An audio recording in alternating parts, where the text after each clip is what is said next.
Hi guys, this is Ray on the way with no this would be with deku had the powers of Archie, Sonic, and video game Sonic. But last where we left off, we were speaking through the USJ while Deku go gets the teachers and Knuckles and Blaze begin to deal with Nomu. After grabbing the teachers and bringing them to the USJ, the main villain decides to leave immediately. After done dealing with that, we cut back to the sports festival. Once all the classes are outside, they begin to wonder about who is the person who won first place, which is shown to be Deku. When Deku gets up there and gets handed the mic, this is what he tells them. You should probably give it your all because this is a sports thing after all. But you should also not go too crazy. This is a festival. When that's announced, they all begin to take their place. But Deku is a little more cautious, so he sticks around Shadow. And begins to wonder, what is he going to do? Is he going to actually run this time? Or is he going to just teleport? Deku isn't completely sure what he's going to actually do, so he begins to do two things. Number one, he begins to move his feet in a rapid pace. More like just how the Flash vibrates his hands to stick it through solid objects. Think of Deku doing that, but with his feet in hand. Just in case if Shadow actually does run or teleports. Unbeknownst to Deku, who's not paying attention to his features, Miles looks at him and sees that his spikes are rising up a little bit. There's blue electricity going around him, a small amount of it, and his eyes from green to blue. Shadow sees this too. He begins to wonder, what is he going to do? Shadow decides to stay cautious around him. And once it begins, everyone gets to move except for a few people. Once he gets enough space, Shadow runs off, and so does Deku. Instead of him just outright running, he teleports almost close to the end. But once he does that, he hears people cheering someone's name. And doesn't know who it really is, because he's not that close. So once he rushes up there, he sees that they're cheering out Deku's name. After hearing the name they're calling, he looks around immediately and sees that Deku is just sitting there, smiling, with a cocky grin on his face. And points at Shadow and tells him, I know for a fact you wasn't going to run. When Deku looks back at Shadow, he mostly thinks that he's angry at him, so he just smiles more and just walks off. But Shadow's actually more confused and interested, mostly wondering, can he teleport too, or is he that fast? Deku mostly walks off and just decides where he needs to chill, so he can just wait for the thing to be over. And once the race is over, we get the announcements. In third place, Momo. Fourth place, Todoroki. When it comes to fifth place, Miles. Sixth place, Amy, and then seventh is Knuckles. Now, when it comes to the carry battle, they decided to put some restrictions on certain people. When it comes to Todoroki, they want to put a cap on his power. That way, he won't just overpower everyone else and just take their headbands and block them off. When it comes to Shadow, he cannot teleport, and as for Deku, he cannot go past a certain speed limit. Now, they didn't just outright say that for everyone else to hear. They just took them to the side to tell them that. When it comes to Todoroki, they didn't put a cap on his power. It's more like putting a certain special band around his head to see how much psychic energy he's pushing out. They want to ask him to stay around a certain limit and not to go overboard. As for Deku, they put an ankle bracelet around his foot to mostly make sure he doesn't go past a certain speed. And they let him know when it begins to blink and make a loud noise. When it comes to Shadow, they didn't completely sure how, so they just say, if you teleport, you're disqualified. That would be too much cheating. Now, they could have did that for Blaze, Tails, and Knuckles, but since he's on the same team with Deku, he's not going to go overboard. And Blaze knows how to control herself and basically at least make it somewhat fair. Midnight gives them a few minutes to figure out who they want on their team and the formation. Once that's done, the cavalry battle begins. We're going to basically cut to Deku's team, and what it will look like is basically just to take the format from Sonic Heroes. But when it comes to as a rider, it will be Uraraka. Now, the reason why their team is set up like this is very simple. Deku knows that he's the naturally fastest one out of all of them, so he needs to be his feet on the ground.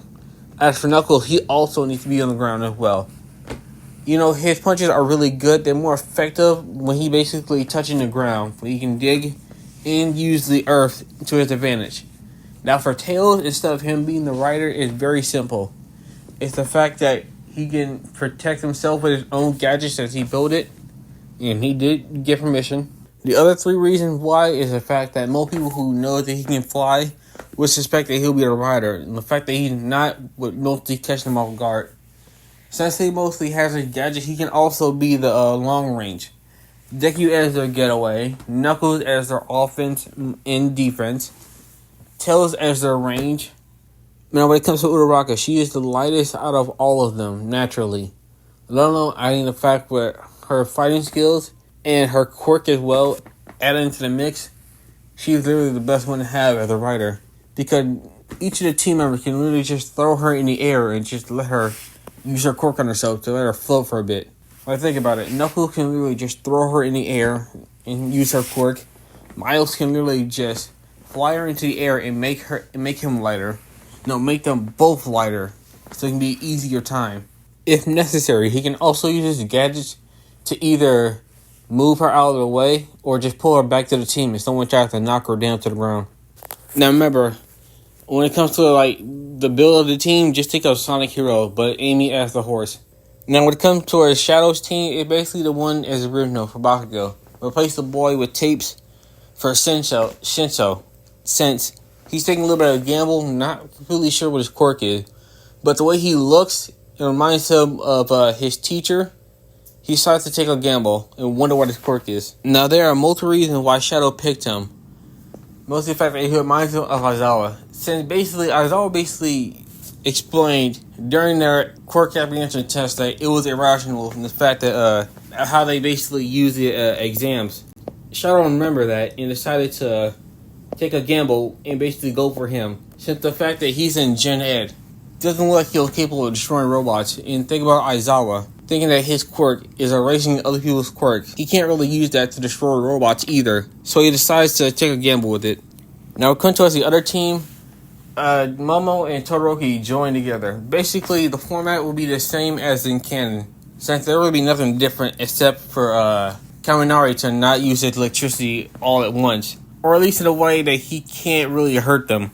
Now, once the battle begins, Todoroki wants to go after, Deku's team, but Momo grabs his arm and tells him, no, let's focus on everyone else. Todoroki asks, are you sure about this? Momo tells him, yes, if we lose our headband, we will lose this competition. So we should be focusing on everyone else and rack up our points. Even if we lose our original headband, we'll still be able to continue the competition. The matches begin. Momo and Todoroki begin to go out their other teams, while Shadow's going directly towards Deku, trying to basically deal with them once and for all. Well, Deku decides to run away since there's nothing else they can do. They already have the highest points. All they can do is just play keep away.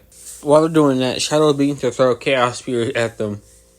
While they're dodging, Knuckles and Tails having a little discussion about what they should do next. Knuckles wants to stand their ground and fight them, while Tails wants to basically get away from them and get some other points, just in case. Deku's wondering, why is he so relentless and only chasing after us? Even though there are two people on the same team who are heavy hitters in their class, one that can control fire and one that literally can move stuff with his mind. Amy looks at Shadow and looks right back at Deku, looking back and forth between the two. Amy tells him maybe he sees you as a personal threat. After hearing that, Deku begins to think about it and agrees and thinks of a plan. After done thinking of a plan, he basically tells his whole team. Once he's done explaining, they think it over and they all agree and begin to execute the plan. They all stop running and looks at Shadow's team and begins to run right towards them. Shadow sees this and wonders what is he doing. He can't go all out with his feet, and brute force is not going to help him. Once they all get close enough to Shadow's team, Knuckles and Deku jump right towards them. While Knuckles punches the ground, not too hard to break the whole radium, but just enough to bring up some rocks and make a dust cloud. Once Shadow's whole team gets covered by the dust cloud, Deku throws a rock at Shadow. Shadow sees something and stops out the way, not knowing it was just a rock. Deku comes in and takes the headband while giving a quick punch. After taking their headband, Knuckles and Deku goes right back to their team, getting back into their formation. Once they put themselves back together, they begin to look around until they find a certain team. Once they basically do that, they begin to rush right towards them. Shadow sees what happened and demands him to go right after them. After Shadow says that, they're wondering which headband they're going for, the one that he just took or the highest points. Shadow tells them we're going after our headband. Then after that, we're going to go right back after his. I will not be taking any chances with that spiky blue idiot. They rush after Deku's team, but once they see what he's done It basically pisses him off. Shadow saw Deku throw the headband towards Todoroki's team and tells him good luck. Todoroki, after getting the headband from Deku, wondering what's wrong with it, and begins to examine it. Yaoyorozu begins to look around until she sees a pissed off Shadow. Momo gets slightly irritated and points Todoroki in Shadow's direction, telling him that's why. Once they get close enough, both of the teams begin to fight each other until Shincho uses his quirk on Todoroki's team, taking back their headband. They go after Deku, wondering why and didn't take all their points. Shadow tells them, Deku's already enough. I do not need Yaoyorozu and Todoroki on my neck.